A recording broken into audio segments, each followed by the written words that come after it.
નમસ્કાર દર્શક મિત્રો, એક ભારત ન્યૂઝ મીડિયામાં આપનું હાર્દિક સ્વાગત છે।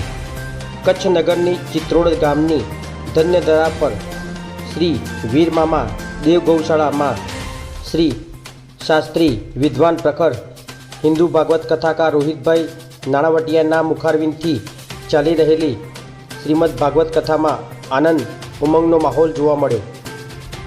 અહીંયા ત્રીજા દિવસે આવેલા દરેક શ્રોતાઓનું ભવ્ય સ્વાગત સાથે આપણા થરાદ વાવના 108 ભૂદેવો દ્વારા ઓમ નમો ભગવતે વાસુદેવાય જાપ સાથે અનુષ્ઠાન મંત્ર જાપ પણ કરવામાં આવે છે અને 7 દિવસની શ્રીમદ ભાગવત કથા દરમિયાન 1.25 કરોડ જાપનો સંકલ્પ પણ કરેલ છે।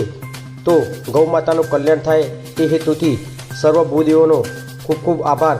સાથે મારા મુખ્ય ભૂદેવ શ્રી પ્રવીણભાઈ નાણાવટીયા તથા પૂજારી શ્રી ભાણાજી મામાનો ખૂબ ખૂબ આભાર કે જેમણે અમને સર્વ ભૂદેવને કચ્છ દરાની ચિત્રોડ નગરમાં શ્રી વીરમ મામાદેવ ગૌશાળામાં આમંત્રિત કરી જાપ અનુષ્ઠાનનો સિદ્ધ સંકલ્પ કરવા બોલાવેલ।